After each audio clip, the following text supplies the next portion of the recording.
तो भाई वहाँ पे ना एक फर्रुखाबाद, और आपने ये कन्नौज सुना होगा, कन्नौज के राजा भी थे ऐसे करके। भाई ये स्टोरी आई थिंक 3-4 साल पुरानी है। वहाँ पे एक बस थी, मतलब वो इंडिया का सेकंड रोड एक्सीडेंट है सबसे बड़ा, और पहला मेरे हिसाब से शायद साउथ साइड में हुआ था और सेकंड हुआ था यूपी के अंदर। वहाँ पे एक बस थी भाई, वो बस ट्रैवल कर रही थी फर्रुखाबाद से जयपुर की तरफ। प्राइवेट बस थी वो, डबल डेकर बस थी। तो सर्दी का काफ़ी ज़्यादा वहाँ पे इफ़ेक्ट पड़ रहा था, कोहरा वोहरा बहुत ज़्यादा हो रहा था। तो और आपको पता ही है हाईवे पे बस खाली जगह मिलती है, बस वाले गाड़ी भगाने लग जाते हैं। तो भाई वो बस काफ़ी तेज़ चल रही थी, स्पीड में थी। सामने से ट्रक आ रहा था, वो दोनों आपस में टकराए। और ये जगह मैं आपको बताता हूँ, ये एग्जैक्ट एक घुलैया जगह पड़ती है कन्नौज के पास, छिबरामऊ और कन्नौज के पास एक घुलैया एक जगह है। और वहाँ पे काफ़ी ज़्यादा फेमस है वो जगह भी, क्योंकि वहाँ पे एक राजा भी है, वो उसकी वजह से फेमस है, वो भी मैं आपको बताऊँगा आपको आगे। तो वहाँ पे जब वो बस आपस में टकराई भाई, तो बस में आई थिंक 84-85 लोग थे, डबल डेकर बस थी। उसमें फैमिलीज़ थी, न्यूली मैरिड कपल थे, बच्चे थे, बूढ़े थे, हर तरीके के लोग थे। और वो जब उस बस से टकराई तो भाई उस बस में ना आग लग गई। बस में आग लगी, ब्लास्ट हुआ, गाँव के 3-4 किलोमीटर तक लोगों पे ऐसा बताया जाता है। और ये तो मेरा खुद कज़न ब्रदर वहीं का ही है, मतलब उसका गाँव उसके पास में ही है, 300-400 मीटर दूरी पे उसका गाँव है। तो ऐसा बताया जाता है कि वहाँ पे 3-4 किलोमीटर तक वो आवाज़ें आ रही थी, चीखने चिल्लाने की, इतना शोर था और ब्लास्ट की आवाज़ें आ रही थी। तो भाई वो जब बस जली वहाँ पे, तो उस जलने में जितने भी लोग थे भाई वहाँ पे, उसके अंदर भाई जैसे कैंडल नहीं जलती मोम की तरह, वो पिघल रहे थे, पिघल रहे थे। बच्चे खिड़की से लटके हुए थे, उनके सर से ना, मतलब आप समझ लो वो मोम की तरह पिघल रहे हैं। ऐसा कोई इंसान नहीं था गाँव का जिन्होंने वहाँ पे बचाने की कोशिश नहीं करी। मेरा कज़न ब्रदर भी इंक्लूडेड था वहाँ पे, उनको बचाने की कोशिश कर रहे थे, लेकिन इतनी आग थी वहाँ पे। और रीज़न क्या था? फॉग था, टकरा गई। जो ट्रक था उसमें राशन का सामान था, उसमें ऑयल था जो रिफाइंड होता ही होता है, तो उसने और ज़्यादा आग पकड़ ली। आपको मैं उसकी स्टोरीज़ भी शेयर करूँगा, फ़ोटोज़ शेयर करूँगा। तो भाई आप देखना वहाँ पे ना, मतलब वो मोस्टली सारे लोग जल गए। रीज़न क्या था उसमें एग्ज़िट ना होने का, निकलने का? क्योंकि आपने देखा प्राइवेट बसेज़ में बैक का जो हिस्सा होता है, वो पीछे वहाँ शीशा विंडो नहीं होता, पूरा कवर्ड होता है वो, है ना? शीट से। और ये वाले जो डोर होते हैं वोल्वो बसेज़ में, इसमें सारे ऑटोमेटिक होते हैं, वो बटन से ही खुलते हैं। तो वहाँ पे एग्ज़िट का कोई पॉइंट नहीं था, और डबल डेकर बस तो वैसे ही थी, तो निकल नहीं सकते थे। तो भाई उसमें इतने लोगों की डेथ हो गई। डेथ होने के बाद मोदी जी ने, योगी जी ने, राहुल गांधी जी ने, सब ने ट्वीट भी किया था। और काफ़ी लोग, योगी जी वहाँ पे पहुँचे भी थे, बहुत सारे लोगों ने वहाँ पे ट्वीट किया था आत्मा की शांति के लिए। तो फिर भाई वो मेरे भाई ने मेरे को जगह बताई कि ऐसी-ऐसी यहाँ पे कहानी हुई है। ऑल्दो मैंने देखी थी, लेकिन कभी ऐसा सोचा नहीं था मैं वहाँ पे जाऊँगा। फिर मैं वहाँ पे पहुँचा रात को। रात में पहुँचने के बाद मैंने वहाँ के लोगों से इंट्रोडक्शन लिया उनका कि भाई आप यहाँ पे थे, कि आपने क्या यहाँ पे नोटिस किया था? कह रहे लोग ऐसे-ऐसे जल रहे थे, ये है, वो है। और उसके बाद हम सीधा पॉइंट पे आते हैं कि भाई वहाँ पे वो बस खड़ी रही, जहाँ पे वो जली थी उस हाईवे पे। किसी ने हिम्मत नहीं करी उसको हटाने की। पुलिस वालों ने नहीं बस हटाई वो, लोकल लोगों ने नहीं हटाई, किसी ने नहीं हटाई। जितने भी क्रेन वाले थे वो मना कर रहे थे। नेक्स्ट डे, क्योंकि उस रात में जब वो बस जली, नेक्स्ट डे सुबह वहाँ पे एक्सीडेंट होने लग गए उस रोड पे। कंटिन्यूअसली एक्सीडेंट हो रहे हैं। कोई बाइक से गिर गिर के किसी की डेथ हो गई, एक बस वाले की बाइक से टक्कर हुई, उसमें एक कपल था, हस्बैंड वाइफ थे, उनकी डेथ हो गई। तो भाई वो नेक्स्ट डे मॉर्निंग में वो सब होने लग गया वहाँ पे, विद इन अ 400-500 मीटर के अंदर। तो वहाँ पे ये हो गया कि भाई यहाँ पे ये सब इनकी वजह से हो रहा है। उसके बाद क्या हुआ, किसी ने क्रेन वाले को ज़्यादा पैसे दिए। और आपने कभी भी सुना होगा कि एक्सीडेंट होता है तो वो जो भी वहाँ पे व्हीकल होता है वो पुलिस स्टेशन जाता है, कि किसी ऐसी जगह लेके वहाँ पे उसको सबमिट कर देते हैं। लेकिन भाई उस क्रेन वाले ने 50,000 रुपये लिए थे उस बस को 250 मीटर रखने पे, और गांव वालों ने मिलके पैसे दिए उसके। पुलिस वाले भी नहीं आए क्योंकि पुलिस वालों ने मना कर दिया कि हम नहीं हटा पाएंगे, मतलब इतना डर था। फिर मैं गया इन्वेस्टिगेशन करने भाई, मैंने पूछा कि क्या होता है यहाँ पे। वहाँ पे गांव के लोगों ने हवन कराया, पूजा कराई, मिल के मेन रोड को ब्लॉक करके वहाँ पे बहुत बड़ी पूजा कराई थी कि वहाँ पे जितनी भी आत्माएं उनको शांति मिले। लेकिन भाई वहाँ पे कोई भी उस चीज़ से बच नहीं पाया। वहाँ पे कंटिन्यूसली जितने भी लोकल लोग हैं सोते हैं, वहाँ पे चीखने की आवाज़ आती है, चिल्लाने की आवाज़ आती है, रोने की आवाज़ आती है। और लोगों को, जब गांव में लोग होते हैं ना छत पे सोते रहते हैं, तो लोग जो ऊपर सोते थे उनको वो सारे बस में लोग विजुअल्स आते हैं जलते हुए, लटकते हुए, दिखते हुए। और उसके अंदर भाई उन्होंने वहाँ पे जो बस में है पूजा कराई, और उस बस में मैं गया था भाई, मैंने खुद अपने हाथों से हड्डियाँ उठाई हैं। क्या बात कर रहे हो? उसमें इतनी एशेज है ना, इतनी राख है उस पूरी बस के अंदर, हड्डियां अभी तक पड़ी हुई हैं, अभी तक। और वो बस कहाँ पे खड़ी हुई है? किसी रैंडम मैदान में? हाँ, रैंडम जगह पे 250 मीटर दूरी पे ही है। तो उसे भाई गवर्नमेंट भी नहीं वो नहीं भाई, हटाया ही नहीं, इतना डर, इतना खौफ है उसका। और ये लोगों को, मतलब वहां के लोगों को तो बहुत ज्यादा पता है, बाहर के कुछ लोगों को नहीं पता थी। लेकिन वो लोग स्पेशली उस बस को देखने आते हैं, वो भी मानो कि बहुत दूर से देख के जाते हैं और फोटोज क्लिक करते हैं। आज भी वो ट्रेंड बन चुकी है बस वहां पे। उसके बाद भाई उस बस में मैंने चूड़ियाँ देखी, जले हुए कपड़े देखे, शादी के जोड़े देखे, बच्चों के कपड़े जले हुए देखे। और आप मानोगे नहीं, स्टेयरिंग से लेकर और लास्ट सीट तक वहाँ पे सिर्फ भाई हड्डियाँ ही हड्डियाँ हैं, आज तक हटी नहीं है, ऐसी की ऐसी खड़ी है। अभी मैं लास्ट रिसेंटली होके आया हूँ, और 3-4 साल तो मुझे हो गए उस बस को देखते हुए आई थिंक। फिर भाई हम वहाँ पे गए, इन्वेस्टिगेशन मैंने करी, रात को बस में गए। मुझे बड़ा डर लगा, उस बस में ठंड लगने लगी काफ़ी ज़्यादा। तो फिर मैंने वहाँ पे कुछ सवाल पूछे, तो मुझे आंसर्स मिले उसके कि हम हैं, हम अपनी फैमिली को मिस करते हैं, हमें वापस इस दुनिया में आना है। उसमें से कुछ बच्चों की भी स्पिरिट है जो वहाँ पे अभी भी कहती है कि हम घूमने जाते हैं, मतलब हम निकलते हैं, हम हो हैं अभी भी यहाँ पे। मैं करके आया, इन्वेस्टिगेशन करके आया। मैंने बोला लोगों को कि कोई बात नहीं, आप पूजा वूजा करा लेना, हो जाएगा ठीक भाई। फिर वो थोड़े टाइम तक हुआ। फिर थोड़े दिन बाद क्या हुआ भाई, एग्जैक्ट जो बस का पॉइंट था वहाँ पे दोबारा एक और ट्रक चलते चलते, रिसेंटली चलते चलते उसके सामने पूरी फैमिली एक खड़ी हो गई है, और उस ट्रक वाले ने गाड़ी को मोड़ा है और उसका पूरा ट्रक गिर गया। उस बंदे की एक्सीडेंट में डेथ हो गई। और जो साथ में उसके बंदा था उसने बताया कि एक फैमिली सामने खड़ी हुई थी, तो ड्राइवर ने पूरे ट्रक को बचाने के लिए पूरे राइट में गाड़ी मोड़ दी, तो उसमें उस टाइम आग लगी। उसने बताया, मैंने क्या था वहाँ पे, मतलब लोकल लोगों ने बोला कि भाई क्या था वहाँ पे, कह रहे एक फैमिली खड़ी हुई थी। तो गांव वालों को पता चल गया कि भाई आज भी यहाँ पे वो स्पिरिट है, एग्जिस्ट कर रही है। भाई उसका खौफ ख़त्म नहीं हो रहा है। ये बात बोलने में बहुत, अभी भी मेरे लिए इतनी ईजी है कि मैं आपको सिर्फ क्या बताऊं कि मेरे को अभी लग रहा है कि ये तो बहुत आसान सी बात है, हमने बोल दी। लेकिन अगर आप उस स्पॉट पे खड़े हो जाओ, देखोगे ना, आपको पूरी इतनी ऐसी वाइब आएंगी, इतनी नेगेटिविटी आएगी, आपको लगेगा कि आपके आसपास कोई ना कोई है, आपके रोंगटे गूज़बम्स खड़े हो जाएंगे उस टाइम पे। फिर भाई इन्वेस्टिगेशन करी, वापस आ गया। फिर वो रिसेंटली फिर मेरे कज़न ब्रदर का फ़ोन आया, कह रहा है यार यहाँ पे दोबारा पूजा हो रही है। मैं दोबारा गया भाई वहाँ पे, फिर इन्वेस्टिगेशन करी। फिर वहाँ से जब मैं दोबारा आया तो भाई मेरे सामने, मैं अपनी गाड़ी पे ही था, मेरी गाड़ी पार्क करी मैंने, और पीछे एक और मेरे कार पार्क हो गई। तो सामने एक बस आई, उसने मेरे पीछे वाली कार को हिट कर दिया। और उस टाइम पे मेरे पास स्विफ्ट कार थी, मैं स्विफ्ट लेके गया था। तो मेरी कार बच गई, और उस बस ने उसको जब हिट किया तो वो कार ऐसे जाके चली गई। और मुझे लगता है वो चीज़ शायद मेरे साथ होने वाली थी, बट मेरी किस्मत इतनी मतलब तेज़ कह लो कि मैं बच गया।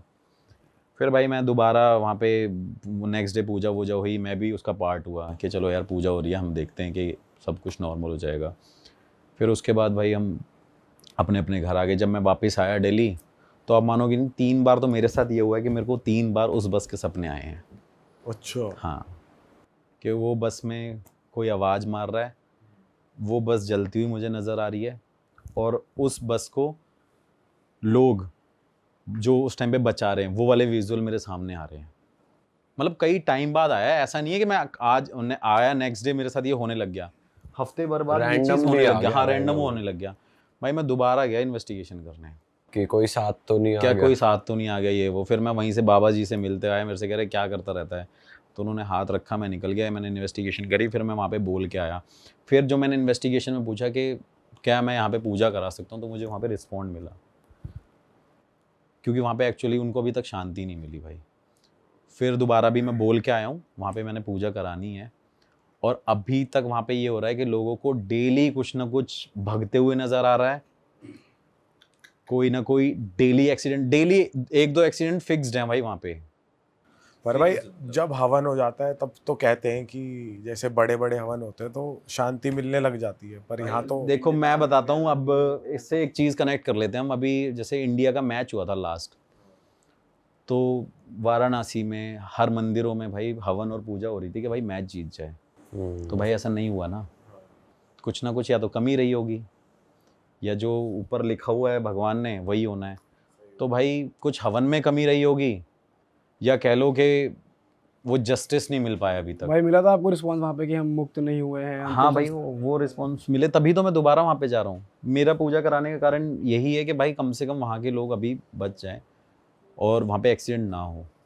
तो भाई वहाँ पे कंटिन्यूसली अभी तक ये चल रहा है। भाई ऐसा कहते हैं ना कि जैसे लास्ट राइट्स परफॉर्म नहीं हुए, पिंडदान नहीं हुआ। पिंडदान नहीं हुआ, किसी को मुक्ति नहीं मिल पाई, किसी की अस्थि, एक्चुअली अस्थियाँ नहीं भा पाए ना। सबसे बड़ा रीज़न तो ये भी है कि सबकी एशेज वहाँ पे मिल गई, हड्डियाँ मिल गई, कोई उठाने वाला नहीं है, किसी को यही नहीं पता अब कौन किसकी हड्डियाँ उठाएगा, कौन किसकी राख उठाएगा, यही नहीं पता लोगों को। लोग तो आइडेंटिफाइड हैं कि इन लोगों की डेथ हुई है उस टाइम पे, पर कौन से किसका लेकिन है? कौन किसको उठाएगा। तो वो रीज़न, मेजर एक रीज़न ये भी है भाई वहाँ पे। तो भाई मेरे पास एक मेल आता है, मेल में एक बंदे का मेरे पास मैसेज आता है लखनऊ से कि सागर भाई मेरे घर में बहुत बड़ी समस्याएं हैं, और ऐसे ऐसे करके उसने पूरा हिंदी में लिखा हुआ होता है। मैं भाई पढ़ता हूँ, मैं सोचता हूँ कोई होगा बंदा, गांव का होगा, उसने मेरे को मेल किया होता है। मैं पढ़ता हूँ, फिर अपनी टीम को बोलता हूँ एक बार इससे कांटेक्ट कर लेना, क्या प्रॉब्लम है। वो बंदा भाई मुझे बोलता है कि भाई मैं आपका एक्सपेंस दूंगा, आप मेरी कहानी सुनने मेरे घर आओ। अच्छा। हाँ, मैं उसके पास फ़ोन करता हूँ, बात करता हूँ कि सर ऐसी ऐसी बात है, मैं तो आ नहीं पाऊँगा। मैं टीम को भेज देता हूँ, आप उनको स्टोरी बता दो, आपकी जो प्रॉब्लम होगी वो सॉल्व करा देंगे, अगर मेरे बस की होगी यहाँ से कराना तो। क्योंकि भाई मोस्टली जो पूजा पाठ भी मैं कराता हूँ ना, अब लोगों को घर में नहीं करा सकते हम, क्योंकि पूजा घर में किसी की पॉसिबल ही नहीं है। जो लोग बोलते हैं ना हम अपने घर में पूजा करा लेते हैं, क्योंकि आपका मन अशांत ही नहीं होता, आपके माइंड में 100 चीज़ें चलती हैं। मैंने अपनी खुद की पूजा जो कराई थी भाई, एक अभी रिसेंटली नवरात्रे में से पीछे वाले में, मैं पंडित जी के पास 5-10 मिनट बैठता था, क्योंकि मैं नहीं चाहता मेरे पास कोई दूसरा थॉट भी आए। तो उस टाइम मेरे पंडित जी 8 घंटे मेरे घर में पूजा करते थे, क्योंकि भाई नेगेटिविटी में रहना, हमेशा इन चीज़ों में रहना। तो मैंने उनको बोला कि मैं भेज दूंगा, आप उसे बता देना, मैं पूजा बाहर करा दूंगा, आपको वीडियोस भेज देंगे या कुछ ऐसा होगा। वो भाई कहता है कि नहीं सर आपको आना पड़ेगा, आप अमाउंट बताइए अपने आने का। भाई मैं उससे बोलता हूँ सर अमाउंट क्या मांगूंगा, मैं जो भाई लगेगा आने का खर्चा भाई दे देना, और क्या है। हम लखनऊ की बात है, चलो मैं अपना वाराणसी चले जाऊँगा घूमने। तो भाई वो अमाउंट भेजता है, मैं वहाँ जाने के बाद मुझे पता चलता है कि वो एक आप कह सकते हो कि एक पार्लियामेंट का ही बंदा था। अच्छा। हाँ, जो भाई स्पीकर थे, वो एक पावरफुल बंदा मतलब। पावरफुल बंदा स्पीकर था, बता रहा हूँ आपको, स्पीकर थे, अब वो छोड़ चुके हैं उस चीज़ को। तो मैं उनसे मिलता हूँ, मैं बड़ा शॉक्ड होता हूँ भाई। उनके घर पे जाता हूँ, वैसे 4 फॉर्च्यूनर खड़ी हुई हैं, गाड़ियाँ खड़ी हुई हैं, इनोवा खड़ी हुई है।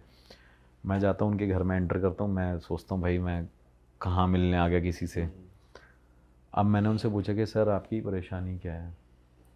मेरे से कहते कि मेरा एक भाई था, नवाब सिंह नाम है उसका, ऐसे करके बोलते हैं। कह रहे उसको ना मार दिया गया था, और वो भाई मेरा मेरे घर में घूमता है। अब हाँ, अब यार इतना बड़े लेवल का बंदा है वो, मेरे से ये बात बोल रहा है, तो एजिड भी हैं वो अंकल। तो मैंने उनको बोला, मैंने कहा सर घर में घूम रहा है आपके। कहते हाँ। कह रहे लेकिन इसको वेरीफाई करने के लिए तुम्हें एक जगह पे जाना पड़ेगा। अब मैं पूछता हूँ कि वो कौन सी जगह है, तो वो मुझे जगह बताते हैं। जगह भी मैं बता दूँगा आपको कहाँ पे है। मैंने उनसे परेशानी क्या है, कह रहे मैं भाई ऐसे ऐसे स्पीक कर रहा हूँ और मैं अभी यहाँ झांसी में रहता हूँ ज़्यादातर, बाकी लखनऊ आया था, मेरा यहाँ पे घर था, मेरे को आपसे मिलना था, आपसे डिस्कस करना था। मैंने ठीक है करिए। भाई मैं उनसे मिला, उनसे बात करी, उन्होंने मुझे बताया कि मेरे भाई को जहर दे के मार दिया गया था। मेरे भाई को जहर दिया और उसे मार दिया। मैंने कहा अच्छा, उसके बाद क्या हुआ? फिर मेरे से कहते हैं कि उसके बाद उसने मेरे पूरे घर में किसी को जीने नहीं दिया। और उस टाइम पे भाई क्या होता था कि जब जब वो घर में लोग उसके रहे हैं, उस लखनऊ वाले घर में, तो उस घर के अंदर उसके भाई की स्पिरिट उन सबको दिखती थी, हर एक फैमिली मेम्बर जिस को। घर में आप मिलने गए थे उसी घर में, सेम घर में? हाँ, कहते हैं हमारे घर में ये स्पिरिट सबको दिखती है, स्पिरिट सबको दिखती है। और क्या कहते हैं, सबसे बड़ी प्रॉब्लम भाई ये है कि हमारे ना सारे काम बंद हो गए। हमारी एक राइस मिल की फैक्ट्री है, वो भी बंद हो गई है। उनकी एक राइस मिल की फैक्ट्री थी, वो भी बंद हो गई है। कह रहे मेरे से जो छोटे वाला बेटा है वो हर बार सिर्फ ये करता है कि मुझे सुसाइड करना है, मुझे सुसाइड करना है, मैं मरना चाहता हूँ, विदाउट एनी रीज़न। तो मैंने कहा प्रॉब्लम क्या है? कह रहे मैंने हर जगह पूजा पाठ कराई, सब कुछ कराया, हर जगह दिखाया, बागेश्वर धाम भी गया, मैं सब जगह गया, मतलब भेजा होगा अपनी अप्रोच लेके। तो कह रहे मैं वहाँ पे भी गया, लेकिन मुझे लगा कि शायद मेरी चीज़ें ठीक हो जाए। बालाजी भी गया, तो मैंने कहा इससे थोड़ी होगा कि आप गए हो तो चीज़ें ठीक हो जाए। आप अपने घर में पूजा पाठ कराइए, हो सकता है उसे शांति ना मिली हो इंसान को, हो सकता है वो अभी भी क्या कहते हैं, कि वो अंतिम संस्कार सही अभी ना भी हो। प्रेत योनि में हो। तो मेरे से कहता तो बेटा आप एक काम करो, मेरी हेल्प करो। मैंने कहा सर मैं देखता हूँ। इस बीच में भाई एक चीज़ और है कि उसके घर में जितनी भी लेडीज़ हैं उनको वो श्राप उसके मरने के बाद हो गया, उनके घर में कोई प्रेग्नेंट नहीं हुआ अब तक। अच्छा।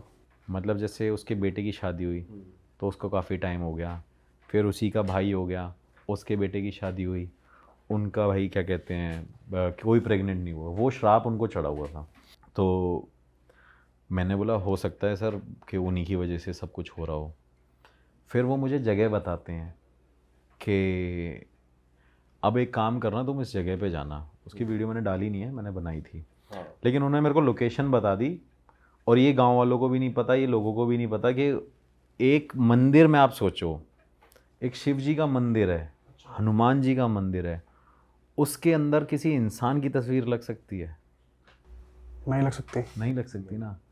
उस जगह पे भाई उस इंसान की आकृति जैसा उसको स्थान दिया गया है। मतलब ये बहुत बड़ी बात है। आप एक सोचो कि एक इंसान को आप भगवान से तुलना करके बता रहे हो कि इस इंसान को वहाँ पे रखा गया है। भाई मैं उस जगह पे जाता हूँ, मैं शाम तक वेट करता हूँ। शाम तक वेट करने के बाद उन्होंने मेरे को ये बताया, मैंने कहा सर ठीक है मैं एक बार इन्वेस्टिगेशन करने ज़रूर जाऊँगा वहाँ। तो भाई मैं वहाँ पे पहुँचा, पहुँचने के बाद शाम तक का वेट किया, खेतों में रहा मैं पूरे टाइम, धूप में ही रहे, खेत के अंदर बैठे रहे, मतलब शाम हो जाए। तो उन्होंने बोला कोई परेशानी नहीं होगी, अगर कोई परेशानी हुई तो तुम मुझे फ़ोन कर देना। उन्होंने अपनी फैमिली का मेंबर कोई भी नहीं भेजा। कह रहे अगर मेरी फैमिली का मेंबर कोई भी वहाँ गया तो भाई वो पागल ही हो जाएगा। अब रीज़न ये था कि वो जो बंदे की डेथ हुई थी तब वो बंदा उस जगह पे प्रेजेंट था जहाँ पे उसका वो मंदिर बनवाया गया है। हाँ, उस टाइम पे क्या हुआ भाई कि वहाँ पे उस इंसान ने मतलब अपने आप की मृत्यु वो हो गई, मतलब अपने आप को मार ही लिया था एक तरीके से। वो दोस्तों के साथ मिला, उनके साथ कुछ खाया पिया, उन्होंने उसको अप्रोच किया, जहर दे दिया, ज़बरदस्ती खिला दिया उसको। उसको मना भी किया गया था कि अपने इन दोस्तों के साथ मत रहे। और ऐसा नहीं कोई नॉर्मल लोग थे, वो भी हाई प्रोफाइल लोग ही थे। तो भाई उन्होंने मना किया था तो उसे जहर दे के मार दिया गया। उस बीच में भाई उसने क्या किया, वो इंसान प्रेत योनि में चला गया। प्रेत योनि में जाने के बाद जो इंसान उस जगह से गुजरा भाई, ये हकीकत बात है, मेरे पास एक इंटरव्यू भी पड़ा हुआ है छोटा सा, मैं आपको दिखा दूंगा। न्यूज़ में आया था? न्यूज़ में नहीं आया भाई, ये चीज़ें न्यूज़ में कहाँ ही डालते हैं। मतलब इंटरव्यू किसका था? इंटरव्यू एक बंदे का है जो लोकल बंदा है ना, वो वहाँ का। आप ही ने लिया वहाँ? और हाँ, मैंने रात को ऐसे ही उसको, शाम को मेरे को मिला तो मैंने बोला भाई वहाँ पे चलो, तो कह रहा मैं नहीं जाऊँगा वहाँ पे, मैं वहाँ पे जाऊँगा ही नहीं। मैंने कहा भाई साहब क्या दिक्कत क्या है, मैंने उससे भी थोड़ा सा वेरीफाई किया। वो उसने मेरे को फिर बताया कि यहाँ पे जो भी आया है या तो वो उसका मानसिक संतुलन हिल गया है, मेंटली डिस्टर्ब हो गया है वो, और यहाँ पे कई लोगों की डेड बॉडीज़ भी मिली हैं कि मतलब जैसे कोई ना कोई मर गया हो सकता है रीज़न कुछ और होगा, लेकिन क्या है वो क्लेम उनको करते हैं और ब्लेम भी उनको ही कर रहे हैं कि इनकी वजह से होता है। इस बीच में भाई क्या हुआ कि वहाँ पे जो 4 लोग थे जिनको उन्होंने मारा था, तो वो लोग वहीं पे उसी जगह पे मारे गए, एक एक करके वो उन इंसानों को मार दिया। हाँ, और वो मारा किसने? वही जो बंदे को Spirit जहर ने। दिया गया था, उस स्पिरिट ने, वो प्रेत योनि में था। फिर लोगों को लगा कि भाई ये क्या कहते हैं, ऐसे ऐसे लोग मर गए हैं, यहाँ पे ये सब हो गया, जो यहाँ पे जाता है वो मेंटली डिस्टर्ब हो जाता है, और सबसे बड़ी बात ये कि उसके घर में वही घूम रहे हैं, हाँ, वहाँ भी दिख रहा है और यहाँ भी दिख रहा है, यहाँ भी दिख रहा है। और आप जब गए थे आपको कुछ नहीं हुआ? भाई मैं बता रहा हूँ, मैं सच बता रहा हूँ, मैंने जैसे ही थोड़ा से कदम बढ़ाए ना भाई, मैं वापस आ गया, इतनी तेज़ हवा चलने लग गई। फिर मैंने मेरे को खुद डर लगा भाई वहाँ पे। और मुझे डर पता है क्या लग रहा था कि जिस तरीके से उसकी फैमिली में और उन लोगों ने बताया था ना मुझे स्टोरी कि वहाँ पे वो रहते हैं, और हाँ एक चीज़ और है कि वो जो मेंटली डिस्टर्ब होते हैं वहाँ पे बताते हैं कि यहाँ लाल कपड़ा पहन के कोई नहीं आता। और सोचो हनुमान जी का मंदिर है, यहाँ पे लाल कपड़ा वर्जित है, उसके मेंशन कर रखा है कि आप लाल कपड़ा पहन के यहाँ पे नहीं घूम सकते, चाहे दिन में चाहे रात। हाँ, मतलब दिन में तो लोग चलो मंदिर जाते हैं, 6 बजे के बाद वहाँ कोई नहीं जाता, अलाउड ही नहीं है किसी को जाने के लिए, प्रॉपर ताले लग जाते हैं वहाँ पे। बट वही उन्होंने मेरे को परमिशन दे दी थी, वो कह रहे थे आप जाओगे अपने रिस्क पे पर। अच्छा, तो मैंने कहा चलो ठीक है, वो कोई प्रॉब्लम नहीं है, हम चले जाएंगे। भाई मैं गया वहाँ पे, हवा चलने लगी, मुझे सच में ऐसा लगा कि कोई इंसान घूम रहा है वहाँ पे, कोई है। और उनकी जो बना रखी थी ना आकृति, वो भी थोड़ी सी ऐसी, एक कह सकते हो मतलब, अब मेरे को बोलने में भी डर लग रहा है कि वो भयानक सी थी थोड़ी, मतलब देख के डर लग रहा था, मतलब यार ये इंसान मेरे को यहीं अटैक ना कर दे। तो मैं भाई उनको बोलने लग गया, मैंने यार डर तो थोड़ा सा लग रहा है यार, चल लेते हैं वापस। तो फिर एक मेरा कैमरामैन बड़ा ऐसे वही है बड़ा, अरे चलो ना भैया यार कोई बात नहीं है वो। मैंने कहा मुझे अपनी चिंता नहीं होती, मेरे को तुम्हारी चिंता होती है भाई, तुम्हारे साथ कुछ हो गया, क्योंकि मेरे बहुत सारे कैमरामैन छोड़ के चले गए मुझे इस चक्कर में। जाएंगे ही भाई, बड़ी हाँ। मुश्किल से आते हैं भाई पकड़ में, पैसे दे दो तब भी नहीं आते। हाँ। फिर कहते हैं, वो मुझसे कह रहा चलो चलो चलते हैं। भाई मैं उसके पास गया, उसके पास जाने के बाद मैंने उसको बोला कि भाई इन्वेस्टिगेशन है, जल्दी जल्दी शुरू करेंगे, कहानी वानी में टाइम वेस्ट नहीं करेंगे। और आप मानोगे नहीं कि मैं उस मंदिर के अंदर एंटर हुआ, मुझे सच में फील हुआ कि वहाँ पे कुछ है। मेरे वही अपना जो पर्सनल सेंसर मेरा बन रखा है, मेरे गूज बम्स खड़े हो जाना, ये सारी चीज़ें, साथ वालों के साथ भी यही हुआ। वो बंदे जब मेरे साथ गए, उन्होंने मेरे को छूटते ही मेरे पीछे से हाथ पकड़ के ऐसे बोला कि भैया यार चल लो यहाँ से ना, डर लग रहा है। और सबसे मैंने बोला भाई मंदिर भी है यहाँ पे, डरना क्यों है, ऐसा भी कुछ नहीं है, एक बार चल के देख लेते हैं। भाई आप मानोगे नहीं कि मैंने वहाँ से, उस मंदिर के वहाँ से निकल के इन्वेस्टिगेशन भी थोड़ी सी दूर करी, मतलब मंदिर के पास नहीं करी, और जो स्टोरी टेलिंग भी करी ना वो भी थोड़ी दूर करी। लेकिन वहाँ पे जब मैंने वो सवाल पूछे ना भाई कि यहाँ पे ऐसा ऐसा ऐसा सब कुछ है, तो भाई वहीं पे हर एक सवालों के मेरे को जवाब मिले।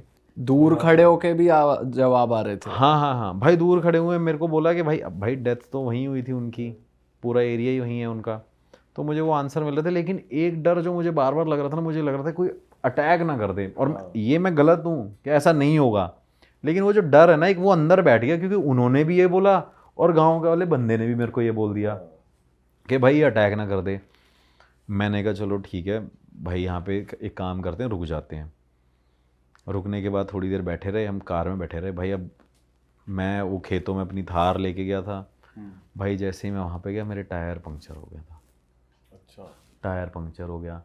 और सबसे बड़ी गलती मेरे से क्या हुई थी कि मेरा स्टेपनी का जो टायर था वो भी मैंने पंक्चर नहीं लगवाया था। वो मेरा किसी इन्वेस्टिगेशन में कहीं करा था, लोगों ने मेरा टायर फाड़ दिया था, मतलब खड़े खड़े, वो भी यूपी में ही। तो मेरे को लगा यार मैं फंस गया भाई। फिर मैंने वहाँ पे वो कार छोड़ के आ गया कि मैंने चल काम करते हैं, कार छोड़ देते हैं, थोड़ा सा रात को यहाँ रुक जाएंगे और फिर हम वॉक कर करके आगे मार्केट की तरफ निकल गए। मैंने उनको फ़ोन किया, सर ऐसी सी बात हो गई है, मैं यहाँ पे था और मेरे साथ ये हो गया। कह रहे मैं कह रहा था ना तेरे को वहाँ पे है, कह रहे करने वाला मेरा भाई है। अब यार ये बातें ऐसे बंदा सोच बोल रहे हैं वो प्रॉपर कि मेरे भाई नहीं कर कह रहे मेरे भाई ने तो किया है, मैं आपको बोलता रहा हूँ। फिर वो मेरे से कह रहा है ये आपके बस की नहीं है तिवारी जी केस वो करना। मैंने कहा सर वो तो देखो पता नहीं, ये तो चलो बाद की बात है, वो देखते हैं कि अभी कर पाएंगे कि नहीं कर पाएंगे। भाई उन्होंने फिर मेरे को हेल्प करी कि बोला कि तुम एक काम करो, मार्केट में वहाँ जाओ, वहाँ मेरे नोन के लोग हैं, वहाँ उनसे मिल लेना, और वो तुम्हारी हेल्प कर देंगे, और उनको फ़ोन कर रहा हूँ मैं। भाई हम वहाँ पे रात को 2-2:30 बजे उनके पास पहुँचे। उनके पास जाने के बाद उन्होंने बोला कि चाय वाय पिलाई। फिर उन्होंने मुझे भाई स्टोरी बताई कि कह रहे पूरा गांव डरता ही है, कह रहा पूरा गांव ये 6 बजे के बाद इस जगह पे नहीं आता। और उनका भी यही कहना था कि एक इंसान को मंदिर में उस तरीके की एक वो कैसे मिल सकती है प्लेस के, भाई भगवान को पूजो। और वहाँ का रूल है भाई कि आप पहले आओगे तो पहले उन सबसे पहले उनकी फ़ोटो है, फ़ोटो भी क्या है पूरा पत्थर से बना रखा है कि पहले भाई इनको पूजना है। अगर आप इनको नहीं पूजोगे और यहाँ पे रह नहीं सकते, ये भी एक वहाँ का वो है कि भाई आप यहाँ पे रह भी नहीं पाओगे अगर इनको नहीं पूजोगे। तो लोग क्या करते हैं, दिन में जाते हैं, उनको पूजते हैं, फिर भगवान को पूजते हैं, फिर आते हैं। उन्होंने भाई मेरे को ये स्टोरी बताई। मैंने कहा चलो यार इतने लोग बोल रहे हैं तो भाई हो गई। फिर मैंने सर मेरे को तो ऐसे ऐसे साइन मिले वहाँ पे नेगेटिव एनर्जी के। तो मेरे से कह रहे पता नहीं तुम कैसे बच के आ गए हो और तुमने ये गलती क्यों करी। तो मैंने सर ने बोला था, कह रहे सर की तो जीवन ऑलरेडी ख़राब हो रखा है इनके चक्कर में, और तुम क्यों करने आए हो, क्योंकि गांव के लोग तो यार करते ही है ना, उनको इतना पता नहीं होता। तो उन्होंने मेरे को बोला, मैंने कहा चलो ठीक है। मैंने फिर भाई क्या किया, नेक्स्ट डे वही अपना बंदा लेके गया, टायर खुलवाया, ट्रैक्टर से आगे रोड तक लेके आया। रोड पे लेके आने के बाद मैं कार लेके निकला। मैं वापस पहुंचा लखनऊ उनके पास। मैंने उनको फ़ोन किया, सर मैं लखनऊ आ रहा हूँ और मैं देखता हूँ कि इसको कैसे करना है। मैंने बोला सर यहाँ पे तो कुछ है। कह रहे मेरे साथ भी, और कह रहे तुम वहाँ पे इन्वेस्टिगेशन कर रहे थे, मेरे घर में भी वो घूम रहे थे। मैंने कहा यार, मैंने बोला सर ऐसे क्यों बोल रहे हो, मैं तो मेरे को ही डराने में लगे हुए। कह रहे बेटा बात ये नहीं है, मैं हंस के भी बोल रहा हूँ, जैसे अभी हम भी हंस रहे हैं। कह रहे जिसके साथ हो रहा है ना वो उस इंसान से पूछो। सही बात है। कह रहा मेरे पास इतनी संपत्ति है ना, इतनी प्रॉपर्टी है, कह रहा उसका वारिस नहीं है मेरे पास कोई। मेरे बेटे ये भी मरने वाले हैं थोड़े टाइम में, ये भी मर जाएंगे 10-20 साल बाद। कह रहे इसको संभालेगा कौन, हमारा वारिस कौन होगा, हमारा वंश कौन चलाएगा। तो मैंने कहा चलो ठीक है सर, मैं एक बार काम करता हूँ, पता करता हूँ। फिर मेरे से कहते कि आप एक काम करो, अपने गुरुजी से मेरे को मिलवा दो। मैंने कहा सर वो तो मैं आपको तब बताऊंगा, पहले मैं उनके पास जाऊंगा, फिर उनसे पूछूंगा, क्योंकि आप एक रिस्पेक्टेड पर्सन हो। पता चले उन्होंने वो मेरे को बोला कि मैं अभी नहीं मिल सकता, क्योंकि ऐसा होता है भाई, वो कई बार ऐसे वो भी ऐसे होते हैं। क्योंकि मैं उनके पास जाता हूँ ना भाई, वो मंदिर में बैठे रहते हैं, आते ही नहीं है बाहर। 3 बजे उठ जाते हैं, 3 बजे से भाई सुबह तक पूजा कर रहे होते हैं, फिर शाम को 7 बजे खाना खाते हैं, 9 बजे बैठ जाते हैं, फिर 3 घंटे पूजा करते हैं, 3 घंटे सोते हैं टोटल उनका। जब से मैं उनको जानता हूँ, हाँ 3 आवर्स वो सोए हैं आज तक एवरी डे। तो मैंने सर आप रिस्पेक्टेड पर्सन हो, मैं नहीं चाहता कि आपके साथ ये प्रॉब्लम हो। तो मेरे से कहते कि एक काम करो, आप जाके वहाँ पे पता कर लो। तो मैंने सर इतना ही, फिर मैंने बोल भी दिया भाई कि मैंने बोला यार मैं अपना एक्सपेंस क्यों लगाऊंगा। मैंने कहा सर आपको एक्सपेंस देना पड़ेगा जाने का, या तो आप एक काम करो, मैं लड़का भेज दूंगा, इसको आप 5-10 हज़ार रुपये दे देना, अपनी गाड़ी भेज दो, ये जाके वहाँ पे बात कर लेगा, उनको इसको ये जानते हैं। तो उन्होंने बोला नहीं आप ही जाओगे। कई लोग ऐसे भी होते हैं भाई, मेरे को प्रायोरिटी पे लेके जाते हैं गुरु जी के पास, कि यार जैसे जज साहब थे वो प्रायोरिटी पे लेके गए, मेरे को बोल रहे कि भाई आप मेरे साथ ही चलोगे। क्योंकि मैं यार यही थोड़ी करता रहूँगा, यहाँ से उठाऊँ सुबह, फिर यूपी जा रहा हूँ, फिर 400-500 किलोमीटर जा रहा हूँ, फिर आ रहा हूँ, मेरे पर्सनल टाइम तो है ही नहीं मेरे पास। तो मैंने उनको बोला कि चलो ठीक है मैं चलता हूँ। वो मेरे को भाई लेके गए, मैं उनके पास बैठा। अब मैं गुरुजी के पास उनको बिठा दिया। अब गुरुजी तब तक आधे 1 घंटे तक वो बैठे हुए थे, लोगों से बात कर रहे थे। जैसे भाई वो वहाँ पे बैठे, उन्होंने छूटते ही उस इंसान का हाथ पकड़ा जो स्पीकर था, सर का हाथ पकड़ा। सर का हाथ पकड़ते एकदम बोले, हाँ भाई ये आत्मा लेके क्यों घूम रहा है अपने साथ में, अपने भाई की। तो मैंने ऐसे देखा, मैंने पता नहीं क्या, ऐसे मूडी हैं वो, मूड के ऊपर है। अगर उनका मन आ गया तो बहुत बात बता देंगे, नहीं आएगा तो बहुत दो शब्दों की बात करेंगे। तो मैंने कहा गुरुजी ऐसी ऐसी बात है, इनके साथ ऐसा ऐसा हो गया। तो छूटते ही बोले कि मरवाने वाला भी तो इसी का बेटा है। अरे अच्छा। मैं भाई बड़ा शॉक्ड हो गया। वो कह रहे अब आप ये बात सोचो कि कितनी बड़ी बात है, वो अपने बेटे के लिए ये चीज़ को कैसे डाइजेस्ट कर ले कि वो कह रही मरवाने वाला भी तो इसका बेटा है। वो कहता नहीं गुरुजी ऐसा नहीं है। कह रहा वो जो 4 लोग तेरे पिताजी के दोस्त थे ना, उसके साथ मिलके इस तेरे बेटे ने ये कॉन्स्पिरेसी रची थी कि भाई इनको हटाओ, फिर ये प्रॉपर्टी पे टेक ओवर मैं करूँगा, मैं वारिस हूँगा, मैं ये हूँगा, मैं वो हूँगा। ये सारी भाई उनकी गेम थी। गुरुजी ने पहले इतनी सी बात बोली, वो कह रहे नहीं गुरुजी ऐसा कुछ नहीं है, आप गलत कह रहे हो। गुरुजी ने बोला आंखें बंद करो। भाई उसने आंखें बंद कर ली, 5-10 मिनट तक आंख बंद करके गुरुजी ने उसका हाथ पकड़ा हुआ था। गुरुजी ने छूटते ही उनको बोला कि अगस्त की बात है। अब भाई उस बंदे ने हाँ भर दी। वो कहता हाँ अगस्त में हुआ था, 2014 में हुआ था। वो अब भाई वो कह रहा हाँ भाई 2014 में हुआ था। मैं सामने बैठा हुआ था, मेरा बंदा साथ में मेरा टीम का बंदा था। अब हम क्या करते हैं भाई, जब किसी की बातें सुनते हैं ना, जब मैं गुरुजी की ऐसी बातें सुनता हूँ तो मैं उनको यूँ बोलता हूँ, मैं देख ले भाई आज तो बता दिया भाई, ये कर दिया इन्होंने। उस बंदे को वो चीज़ डाइजेस्ट नहीं हो रही थी, लेकिन उस बंदे ने उस चीज़ पे एग्री किया। तो कह रहा तेरा बेटा कहाँ था जब तेरे वो ख़त्म हुए थे? वो कहते बाहर था कि नहीं था? वो कहते हैं हाँ बाहर था। कह रहे तेरे बेटे ने ही किया है। कह रहे ये जो श्राप मिला हुआ है ना तुमको, तुम्हारे परिवार को, अब क्योंकि जो चाचा की फैमिली थी वो तो पूरी बन ही नहीं पाई। तेरे 2-3 बेटे हैं और तेरी जो बेटी है वही चल रही थी। कह रहे उसमें उसने ही किया था ये सब कुछ। और सिर्फ भाई रीज़न क्या है? प्रॉपर्टी। तो उन्होंने बोला ठीक है गुरुजी हो सकता है। अब वो बंदा भाई रोए वहाँ पे। अब वो भी मुझे बड़ा वो लगे यार कि इंसान ऐसे रो रहा है वगैरह। रोने की ज़रूरत नहीं है, इसमें तेरा कोई वो नहीं है, तेरा कर्म नहीं है, तेरे बेटे का कर्म है। फिर उसके बाद उन्होंने मेरे को वो चीज़ बताई नहीं थी। उन्होंने बोला कि सबसे बड़ी तेरी बहू वही है ना? वो कहते हाँ, वो प्रेग्नेंट नहीं हो रही ना। अब भाई उस बंदे को इतना बिलीव हो गया, क्योंकि जब मैं पूरे टाइम उसके पास गया था लखनऊ से वापस गुरुजी के पास आया, इन बिटवीन मैंने गुरुजी से कोई बात नहीं करी, क्योंकि गुरुजी के पास फ़ोन का कोई ऑप्शन ही नहीं है जिससे मैं उनसे कांटेक्ट कर सकूं। एक ही ज़रिया है भाई। मैं कई बार लोगों को भी बोलता हूँ जो मेरे को बोलते हैं ना कि भाई आप गुरुजी से बात करा दो, वो ज़रिया ही यही है भाई। 500-600 किलोमीटर जाओ, फिर बात करो, फिर उसके बाद देखो वो 2 दिन है कि नहीं है, फिर लोकल साइड पे एक होटल ढूंढो 50 किलोमीटर दूर। उन्होंने बोला कि क्या कहते हैं ये चीज़ें हैं कि नहीं है।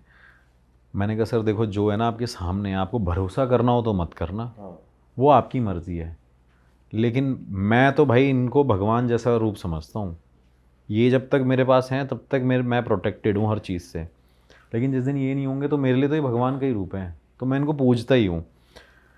फिर उन्होंने उनको सारी चीज़ें बताई कि तुम्हारे घर में वो तुम्हारी बहू प्रेग्नेंट नहीं हो रही, फिर तुम्हारे घर में ये हो रहा है। वो कह रहा है वो तो घर में भी घूम रहा है, वो वहाँ भी घूम रहा है जहाँ ये होके आया है। ऐसे बोल दिया उन्होंने, जहाँ ये होके आया है। तो मैंने कहा हाँ मैं होके आया। तो क्यों गाड़ी बंद हो गई थी तेरी? बहुत धीरे बोलते हैं। गाड़ी बंद हो गई थी तुम्हारी, वो भी पता चल गया। गाड़ी बंद थी वहाँ पे, रात भर परेशान हुए। मैंने कहा जी हाँ। तो कहते वही करवा रहा था, प्रेत योनि में है वो, उसको शांति दो, शांति देने के लिए ये चीज़ें करो। भाई जब तक हम वहाँ पे बैठे हुए थे तब तक उस घर में क्या हुआ, उस घर में जहाँ लखनऊ वाले घर में उनके साथ क्या हुआ कि जब तक वो शांति वांति की बातें हो रही होंगी, ये सारी चीज़ें हो रही होंगी, उस घर में भाई उनकी बेटी थी जो आ रखी थी, वो भाई छत से गिर गई। और वो छत से गिर गई। वो छत से गिरने के बाद वहाँ से उनका फ़ोन आया कि ऐसी ऐसी ऐसी बात है। तो उन्होंने बोला क्या हुआ, कैसी क्या चीज़ हो गई है, जो भी वो उसने पूछा। कह रहे बेटी छत से गिर गई है। तो गुरुजी ने बोला कि ये तुम्हारे कर्मों का फल है जो तुम्हें मिल रहा है, इसे तुम दूर कर लो। भाई मैंने कहा चलो ठीक है। मैंने कहा सर ऐसी सी बात है, आपको मानना है नहीं मानना है वो आपकी मर्ज़ी है। गुरुजी ने फिर उनको भाई 10 उपाय बताए, ये करना, ये करना, ये पूजा करना, फिर ये करना, अपने पितरों को शांत करना और माफ़ी मांगो, और माफ़ कर दें तो बड़ी बात है। मैं तुम्हें सिर्फ तरीका बता सकता हूँ।